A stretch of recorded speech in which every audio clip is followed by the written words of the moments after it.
You like that? Chapter 16. Yeah. Okay, let's go. Page 27. So we're discussing the idea of, well, the big topic is visiting the sick, right? We call in Hebrew Bikur Cholim. Let's have a look. We start with a Mishnah in Pirkei Avot, top of page 27. Page 27, section 2. The importance of visiting the sick.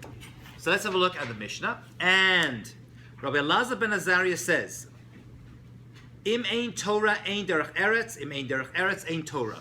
We did this at the end of last class, right? We need Torah to have derech eretz, and need derech eretz in order to have Torah. We saw a couple of the commentators that says that a person has to be civilizing culture towards other people. Right? This is all connected when we mentioned the other mitzvah, which was v'ahavta l'recha kamocha.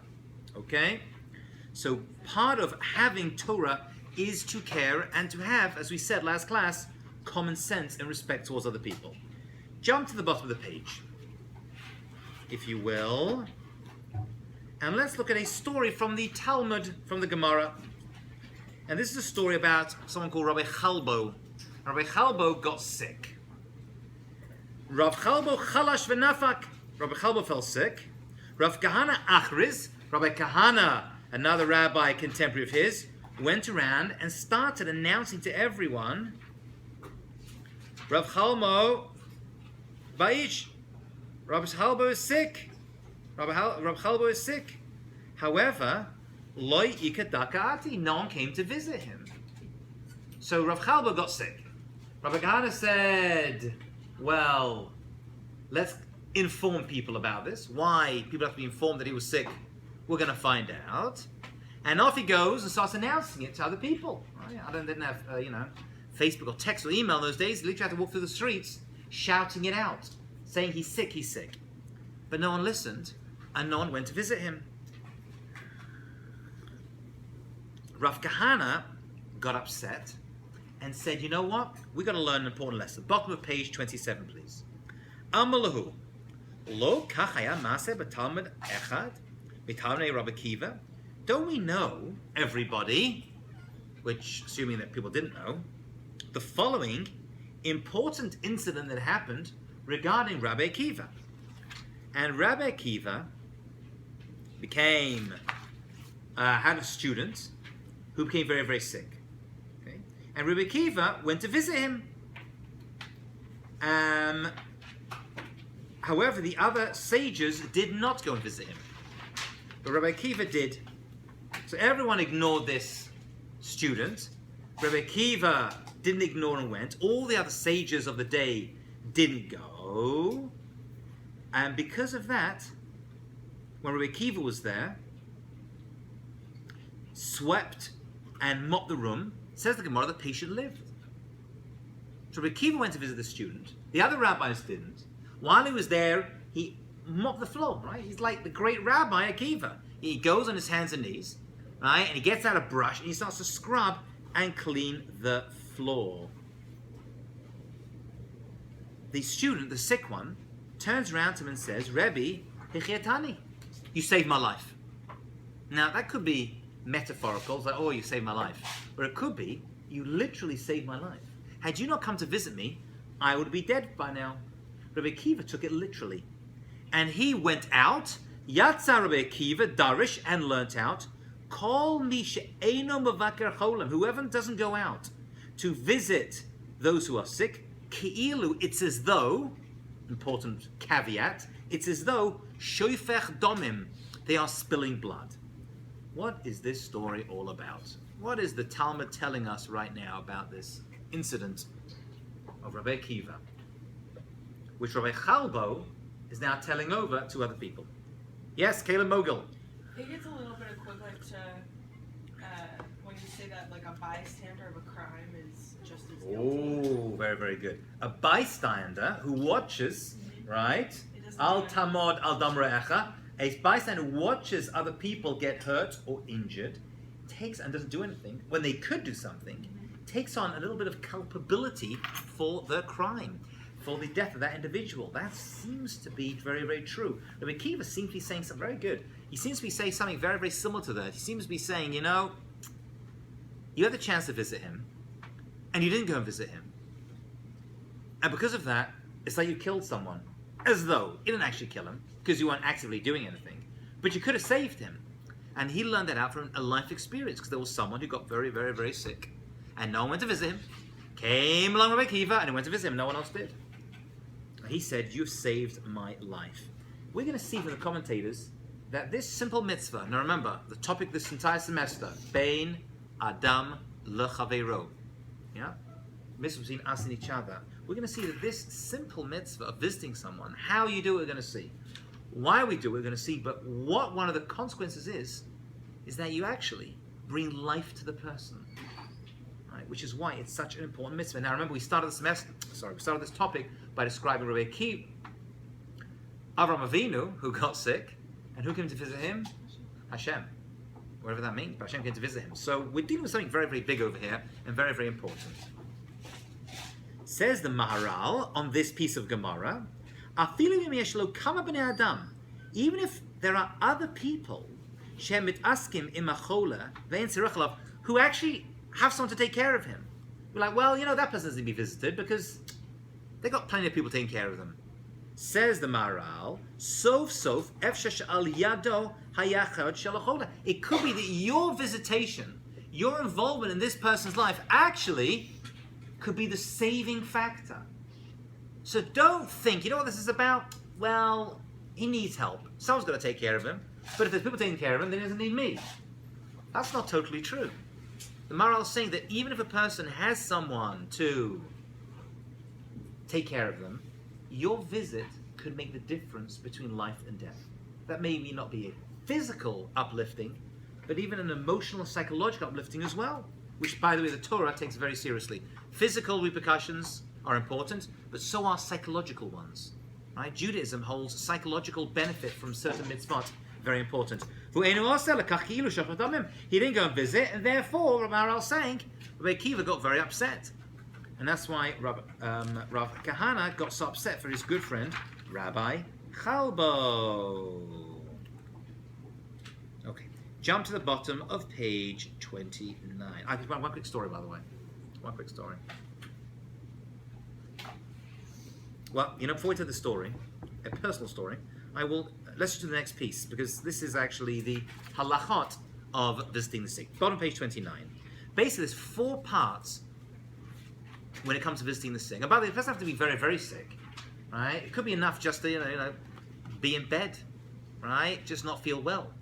Just that visiting them itself does something for them. Yes, Emily Oken. What if by visiting them, you make them uncomfortable? Great question. Let's say they don't want to be visited. It could be a person has a certain disease, right? Which we're going to talk about. The Gemara is going to talk about it, where they don't want to be visited. So the answer over here is use your common sense. When we spoke about that, a lot of these mitzvot we said from the Ramban are going to involve using common sense. If you see the person is uncomfortable, I had a friend of mine who had a tumor on their kidney. So he caught it, Baruch Hashem, it was benign, and I was visiting hospital so I walked in there and he looked uncomfortable. He had this operation, like major, abdominal surgery to, remove one of his kidneys. It wasn't. The first thing I said when I walked in, I said, listen, I'm here to visit you. I'm not here for me, I'm here for you. Right? I want to make sure you're okay. As soon as you get tired, let me know and I'll leave. Right? As soon as you get tired, just let me know. So I was there for 10, 15 minutes. He's like, you know what? I'm done. I'm like, see ya. Whoop. Go down. Like, no, it's a mitzvah. You got to stick it out as long as possible. What are you talking about, leave? Every minute I'm here, I'm getting a mitzvah. I'm here all afternoon. Like, you gotta use common sense with it. As someone once said, I can't remember who it was. I can't remember who it was, but it was said that someone who actually was involved in this mitzvah of Bein Adam leChaveiro and said to his friend, I'm not your esrog. I'm not your etrog. What does he mean by that? What is an etrog? You pick it up, you shake it, you put it down, you get the mitzvah. People are not etrogim. You know one of the 4 species we shake on Sukkot? Don't think, I've got to do a mitzvah with them, so I pick them up, you use them, and then put them down. Right? There's a more complex relationship with living beings than we have towards etrogim. You understand what I'm saying? You've got to put more thought, and that's when you pick it up, you shake it, you put it down. You do the mitzvah, you're done. When it comes to people, there's a strong common sense element that is being stressed, right, when it comes to our relationship to the actual mitzvah. Yeah? So let's have a look. 4 components for this mitzvah. That wasn't the story I wanted to share with you. There's another one. I remember. Okay, number 1. Asir kol tzarachav. You've got to basically take care of a person's physical needs. Okay? Physically, they need stuff. Right? They need stuff to eat. They may need stuff to read. They need whatever it is, they need stuff. The house needs to be taken care of. Okay, that's number 1. Number 2. This is top page 30. Sheyimsa nachal ruach im chavarav hamishtatfim b'tzaro. You've got to improve the person's mood. You've got to make him feel better. How you doing? What's going on? Right? You tell them jokes. You say nice things in order to cheer them up. Right? Try to bring them peace of mind. Right? It's all going to be good. You'll take a nice rest. You'll be well soon. You say nice stuff to them. Number 3, and this is actually a major part of the mitzvah, which we see from Moshe Rabbeinu, as we'll see in a second. She'itpalu alav. You should pray for them. One of the main reasons you go to visit someone who's sick is that you pray for them. Now, you can pray at a distance. You can pray at a distance. If you want to pray for someone who is the next room, the next building, the next city, the next country, that works. But for some reasons we're going to see, when you visit someone who is not feeling well, you should pray for them, and it's better that you're there live with them. Why? Because when you're with them, you see how bad they are, your mercy is more. Now when you just get a name, you're like, okay, for Avram Ben Sarah, whatever it is, you just like kind of pray, right? You see a name. When you see them, your emotions are lifted more, and you'll put more tefillah, more prayer, more thought into the tefillah, because you see them sick in front of you. Number 2, when a person is sick, the Shekhinah, Hashem's presence, actually is found with them. So the prayer is more effective if you are actually in their presence. So 2 reasons. Number 1, you pray better when you see a sick person because they don't look so good, so I'm going to pray for them. But number 2, Hashem's presence, God's presence resides with a sick person. Okay? And therefore, there is something to praying when Hashem's presence is palpable with them. Okay? Which I guess you can't get from a distance. You've got to be actually there. And number 4, when you visit somebody, you remove 1/60th of the person's illness. Right? She told Achad Mishishim Mechaliyot. Now, 1 in 60, we mentioned before as a percentage. What's that related to? So 60th is always that element from existence to non-existence. Meaning it's just there. Right? I'm just getting on this person. Right? Just remove some of the sickness. So when I was a kid, when I heard this idea, I remember saying to one of my rabbis, well, that means if we get 60 people to come visit, then the person gets completely well. Is that a fair question? He said, no, it doesn't work that way. Every person takes a 60th of the one before. So it's always a 60th of a 60th of a 60th of a 60th. So each person that comes along, it was a 60th of the illness. Okay? You by doing these first three things, actually a 60th of the illness removed. So the second person comes in, they're taking a 60th of what's left behind after the first person came to visit. Either way, visiting is good. So I had a friend of mine who had a young guy, had 9 heart attacks in an hour. This is not good. They took him, they caught it, they put a stent in, a whole thing. So I came to visit him. By the way, this is how not to fulfill this mitzvah.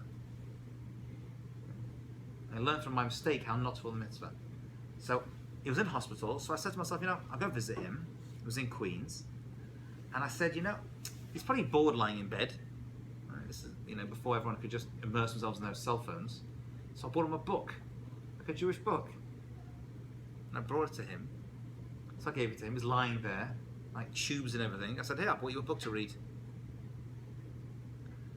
And I came together with another rabbi I worked with. And he brought him food in a container with different sections, and the food was cut up into small pieces. So I thought to myself, why is he bringing this? As we got the book from me, he's like, oh yeah, thanks, Rabbi. And the other rabbi is like, oh, just what I needed. Because you see, I'm lying down, it's difficult for me to get up, so I want to feed myself, so the pieces are already cut up. So it's easier for me to eat the food lying down. Plus the hospital food was absolutely disgusting, right? I don't know if it's improved, but the kosher food wasn't so good. So it was good food, and it was in small pieces. So I thought it was a nice thing, bring him a book. He's like, what am I going to do, eat the book? I can't read now. I'm lying here, better keep my eyes open. And this guy brought him. So when you do the mitzvah, you've got to think what it's like you've got to be behind. You've got to think, how am I going to do this? It takes a certain amount of knowledge and thought. How am I exactly going to do this particular mitzvah? Right? Not so simple. Let's have a look. So let's go through all four of them one by one.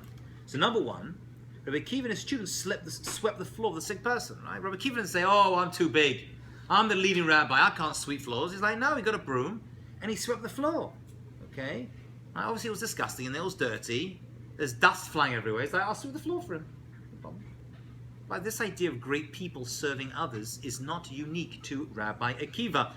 Moshe Rabbeinu was visited by his father-in-law, right? Jethro. He came to the Midbar to visit him.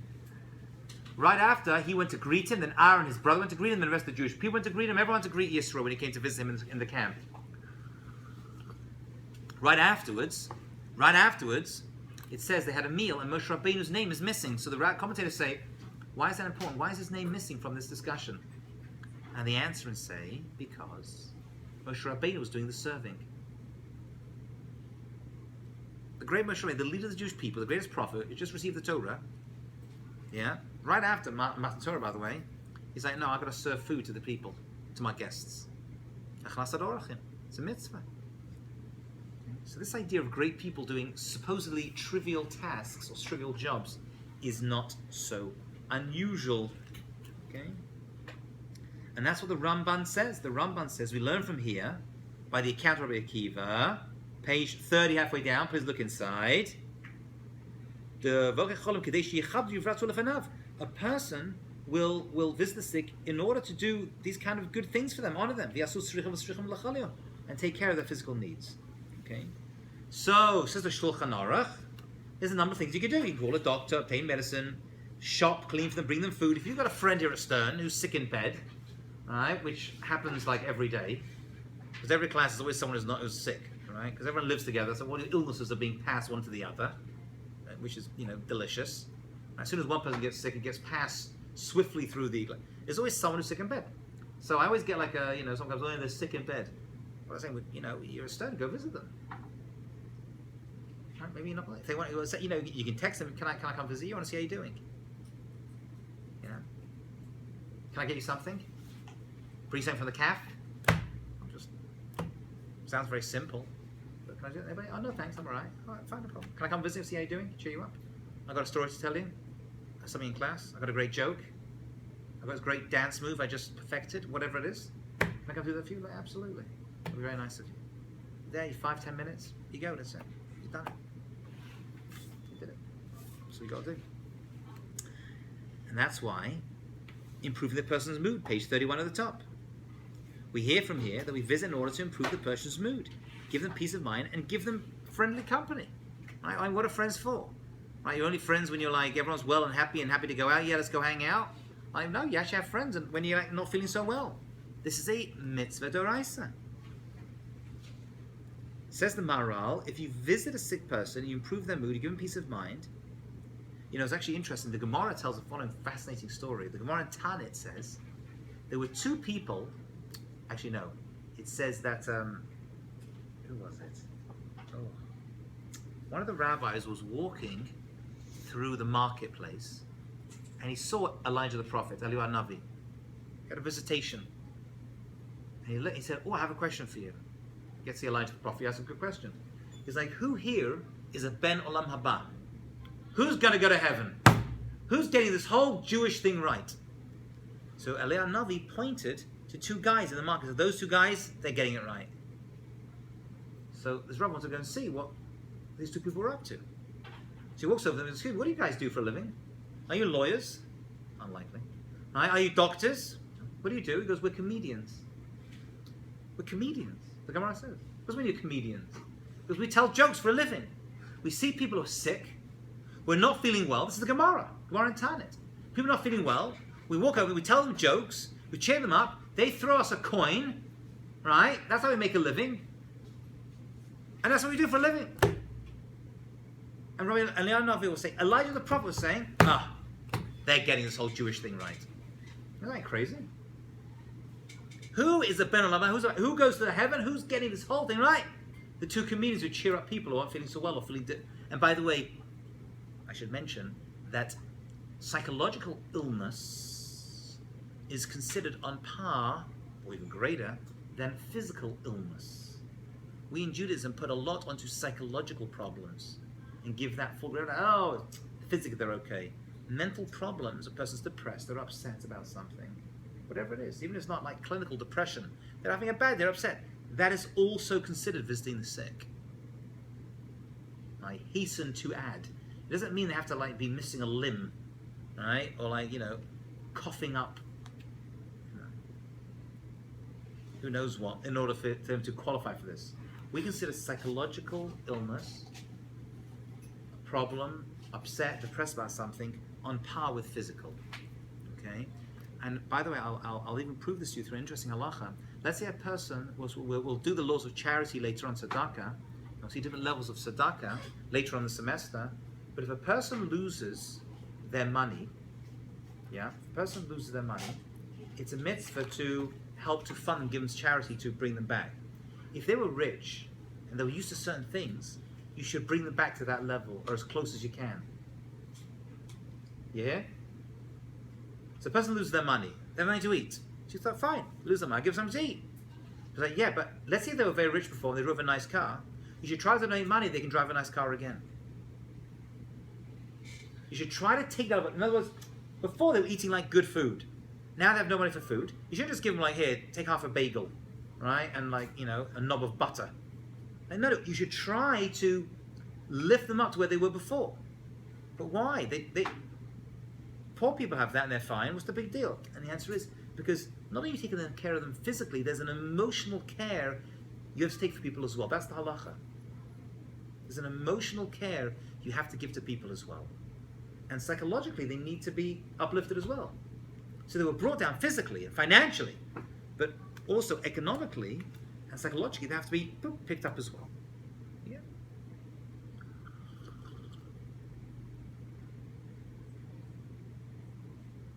Okay, so that's the Maharal. You're going there to be a friend. That's what friends are for. Yeah? And that's why he says, you're there to lift a person's burdens and to make sure they're good. Listen to the prayer piece, page 32. We're going fast today. So, Amar Rav Dimi, the Gemara says, Rav Dimi said, you visit the sick, you brought him back to life. Okay, we knew that already. Because by not visiting the sick person, you're helping them die. Not directly killing them, but you're not preventing their death. Then he says, automatically, as soon as you walk in, like, oh my God, by the way, you say, by the way, it's very simple. You have to get out your siddur in front of the sick person. Yishtabach Shem. You're not doing that. You have to get out your art scroll siddur and start to read all. Well, excuse me, I know you're sick. I got to pray for you. Adon Olam Hashem Allah. That's not what the halacha is requiring over here. The halacha is saying just a few words in their presence. By the way, even saying you should have a refuah shalema, you should have a complete recovery, is sufficient. Actually, the shortest prayer in the entire Torah was made by whom? Anybody know? And for whom?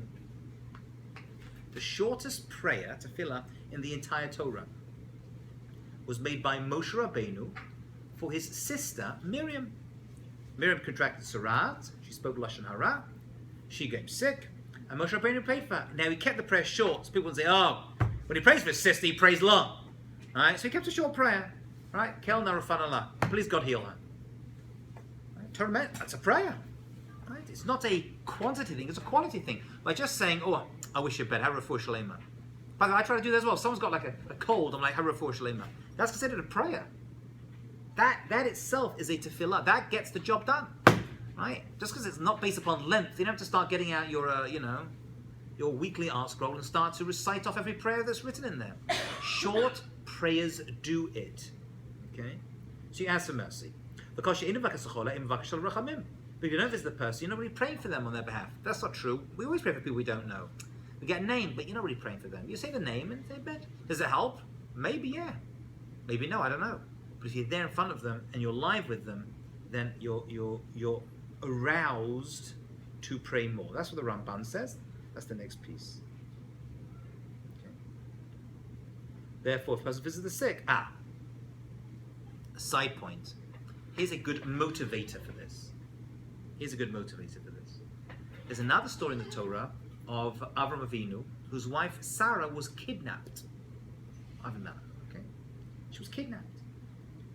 And Hashem, through Sarah, afflicted the king and his entire household with a very unusual illness. Does anyone know what that illness was? The Torah says that it would never happen again, never happened before, never happen again. Go on. He made it so none of the fluids would flow. Absolutely well put. None of the fluids would flow. Nicely put, Emily. Basically, all their orifices were stopped up. Is that why you make a shayat tzad? You say Ashayat Tzab, that you're grateful that your system's working well. Right. You're grateful for all the pipes and tubes that you have. Anyway, so he gets all stopped up. They can't go to the bathroom, can't do anything. Obviously, extreme pain. He goes to Avinu and says, "What's going on over here?" He says, "Is this person?" He goes, "She's my wife." He goes, "Why didn't you tell me she's your wife? I wouldn't have taken her." Which is possibly or not possibly true, we're not sure. He says, "Please pray for me." So Avinu prays for him. Before he is healed, do you know what happens to Sarah Menu? She becomes pregnant. For the first time, by the way. For the first time. So they learn out from this a very important concept when it comes to prayer, which is kind of what we're discussing now. And listen to this very important idea. Most people are not aware of this, but it's a very important technique. There's a connection by the fact that Avimelech had this condition. His orifice closed up. Avram Avinu prayed for him, and at the same time, his wife, before that even happened, his wife had her orifices, as it were, open up so she was able to have a child. Things started working. Says Rashi, based upon a Gemara, a very important statement. When you pray for somebody else who is in a similar situation to you, right? You want to be as similar as possible. I guess time, age, situation, problem, challenge, whatever it is. You get answered first. And they learned that from this story. Avram Avinu prayed for him, but before him, Sarah Menu, she was stopped up, she opened, and then he opened. Na netchila. You get answered first. When you pray for someone else, you get. So if you see someone who is in a bad situation, whatever it is, sick, whatever, pray for them, you get answered first. And let's say you want your prayers answered, find someone who's in a not such a good situation, similar to you, pray for them, you get answered first. Which sounds selfish, but it works. It gets the job done, so what do you get? They're happy, you're happy, it's a win-win. Yeah? So by doing this, by praying for them, you're actually helping yourself as well. It's a win-win for everybody. Yeah? And that's the Maral, bottom page 32. I know we're going fast today. By visiting a sick person, when you are basically asking for mercy on their behalf, right? Because actually being there itself is a form of request for the person's life. When you pray at home for the sick person, when I have visited them, he says, Maral says it's less effective. It's not so good. Below Bikur, enu kol kach. It's not so. You can't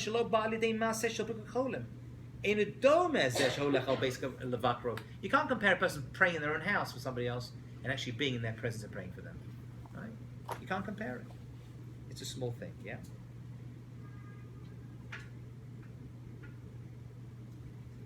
So what's the 1/60th? Half it on page 33. Amar Rabbi Acha Bar Chanina, Kol Mavaker as a Chola, Notal Achal Meshishim B'Tzaro, you remove 1/60th of their suffering. Abai said to Rava, maybe that's, I knew it because I read this. Let's find 60 people, visit the sick person, fully recover. That question. He said no. Amalei, Kishuriasa, the Beirav, Uvav and Gilo. Basically, each person removes 1/60th that's left over. Okay.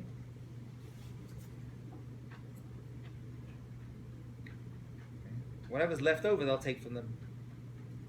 Actually, the Ran says it helps if you're from the same mazal, the same zodiac sign. Which is pretty wild. Ben Gilo. He says born in the same mazal. I'll figure that out. Yeah. Because it's 1/60th of 1/60th and so on, doesn't that mean the first person to visit the sick person removes most of their illness? Oh, good point. Good point. I like that. You hear what she said? It was like, that means the first one gets the biggest chunk. Everyone comes afterwards, gets the first one comes to visit, it's the best one. I like that. I remember I had an eye condition when I was in yeshiva, because you're living in rooms, sharing rooms, everyone touches everything else. So I got like a very bad case of red eye, whatever it's called, Pink eye. Thank you. Red eye is when you fly night flight. I get it. I got pink eye, but it was really red. And I was lying in bed. You feel sorry for yourself. Like, oh, you're lying there away from my family, and I was feeling sick and grief. Your whole body, your eye is the most important part of your body. Your whole body feels sick after that. So I was lying. I got a knock at the door, and it's my Rosh Hashiva.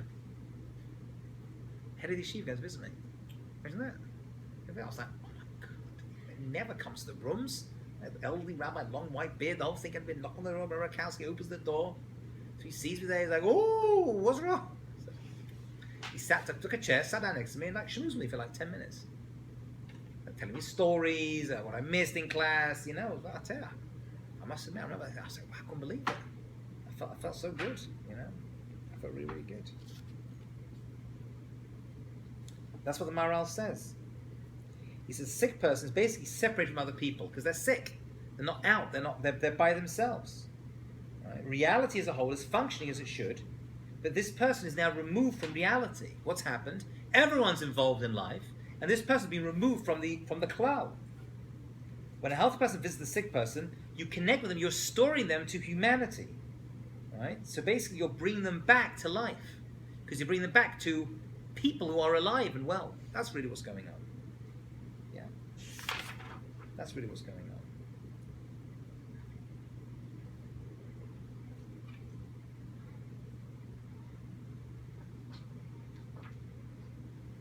Okay, let's look at some other laws.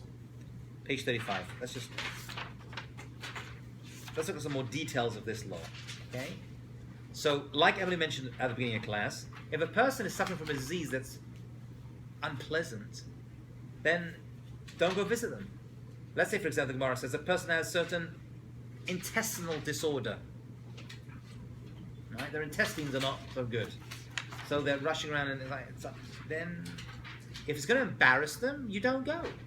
Right? We consider, by the way, this is another topic we'll talk about Bein and Chaveru, but I mention it now since it's brought up. Embarrassing someone is one of the worst things you could do.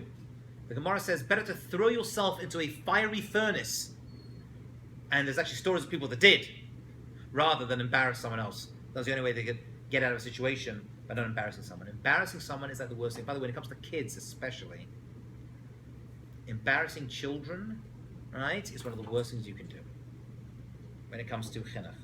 Embarrassing people is like one of the worst things that you can do. Okay? If a person has, right, so in other words, don't think, oh, but it's my mitzvah to do it. I'll go. It's like, yeah, but you're making it, you're doing a mitzvah l'dei avera, right? Because you're embarrassing them when they, when you go and just walk in. Okay? So the Gemara Shulchan Aruch actually talks about this. He says, "Emavatil loy lechole ma'im," a person who's got intestinal disorders, v'loy lechole ayin, if they have a bad eye disorder, right, or they have a terrible headache, Right? I'm here for you. Oh my God. Playing kol choli das give. Right? All things that make a person really sick. Right? And it's actually going to be, they're going to be worse because of your visitation, not better. Then don't go. Okay? Rather, you should stand outside. See if they need something, do it from a distance. Okay?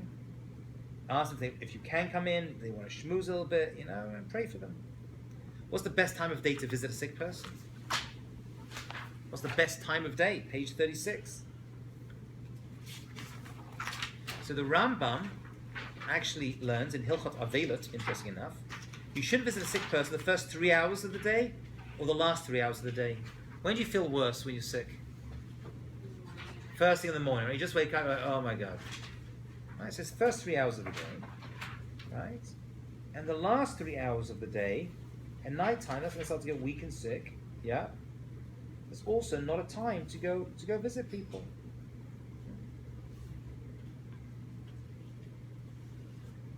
So nowadays we can do it easier. You could just, fulfill it by being there. Okay? And this mitzvah, as we mentioned already, is a mitzvah that has no shiur. It has no limit. You can do as much or little as you want. If you have one sick friend, you go visit. If you have 5, you go visit 5. You get a mitzvah for each one. You don't be like, well, I have fulfilled my mitzvah to fill in. I did my mitzvah of charity today. Now that my mitzvah of visiting one sick person. I mean, that works. But every time you visit someone sick, you're constantly adding to that mitzvah itself. Okay? And it's not just small people. Big people, even great people, should get involved in this mitzvah. Right? You should even visit a person 100 times as much as necessary until they feel better. Okay?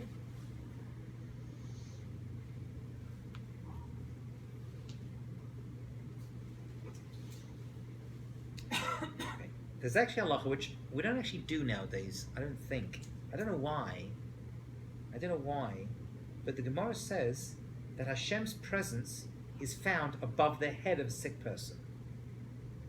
Hashem's presence is around the head of a sick person.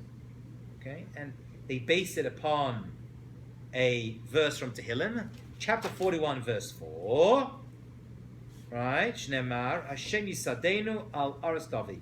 God will support him on the bed of illness. Right? So he's supporting the head, and therefore Hashem's presence is there. So it says, the Gemara says, that when you come to visit a sick person, you shouldn't sit on a bed, chair or bench, rather you should sit on the floor. Now we don't do this nowadays, but you actually should, the idea is you should be lower than them, because Hashem's presence is with them. So you can't sit on the bed because you're above Hashem's presence. So you should sit on the floor next to them. We don't do this nowadays. I don't know why, to be honest with you. Yeah. So the Ram gives a possible answer. There's some say this is a situation when the guy's on the floor. When the patient's on the floor, lying on the floor, right, on a low mattress or something, then you should get down. But if they're on a chair or a bed, you can sit up same level with them. So maybe that's the get out of the Ram. Okay. Question. Yeah. See, I feel like that would be a little bit defensive to me if someone came into my room and sat down on the floor, because you sit on a lower stool when you're in mourning. So I'm like, okay, they're preparing for me to die and sit shiva, so they're Yeah, that's not a good thing to do.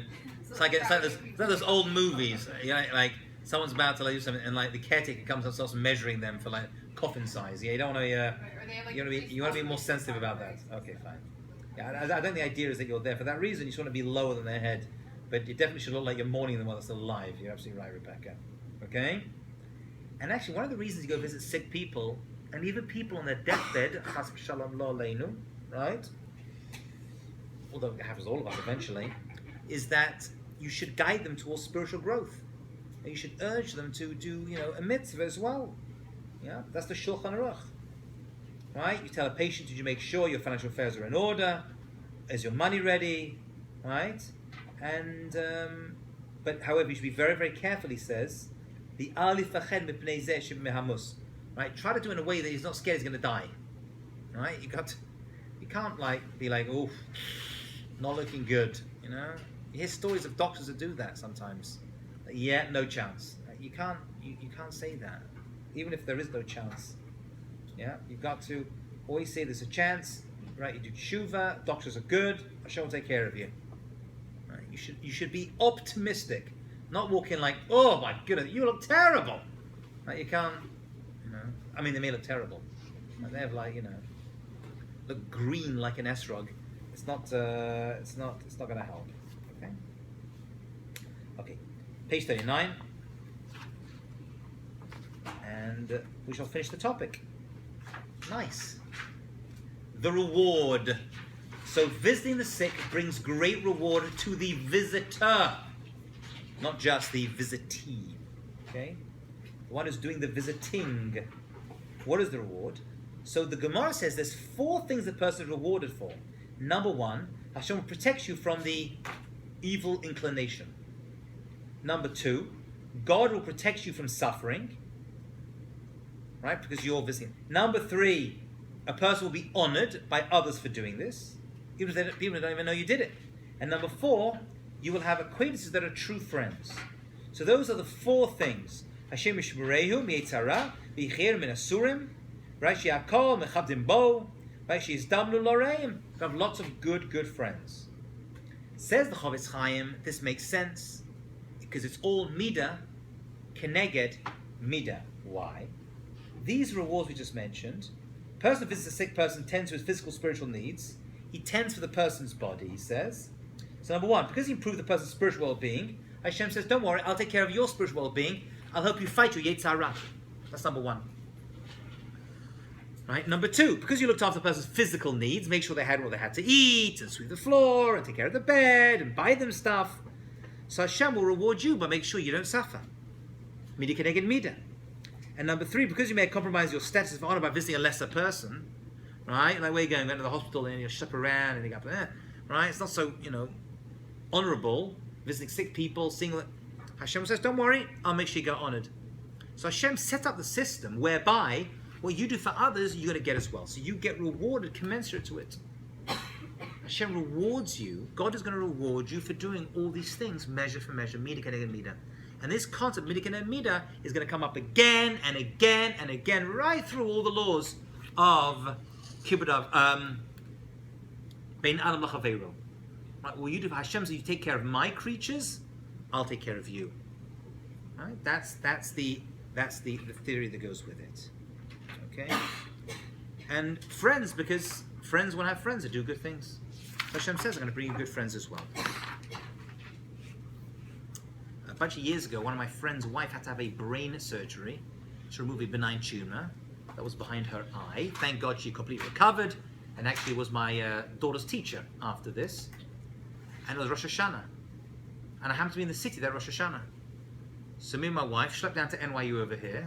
And I said, since we're going, I said, Rosh Hashanah, she didn't hear the shofar. So we went, walked up 20 floors, and we're just newly married, actually. We already had a kid at that point. We shoved up 20 floors, and I said, I got a shofar, can I have the shofar? Which, looking back, is probably a bad idea. She said brain surgery, playing a shofar in the hospital. But she was like, yeah, play a couple of notes, right? So just even a couple of notes really fulfills the mitzvah. Just the, one sequence. So I was in the hospital, and I blew the shofar for her in the hospital. Half brain surgery, I had it all wrapped up, so like a turban on her head, and I blew the shofar in the hospital. And the nurse walked in like, what are you doing? Blowing a ram's horn in my mouth. Like, oh, just nothing. Just blowing a ram's horn for, lady just said it. All right. I'll stop over there.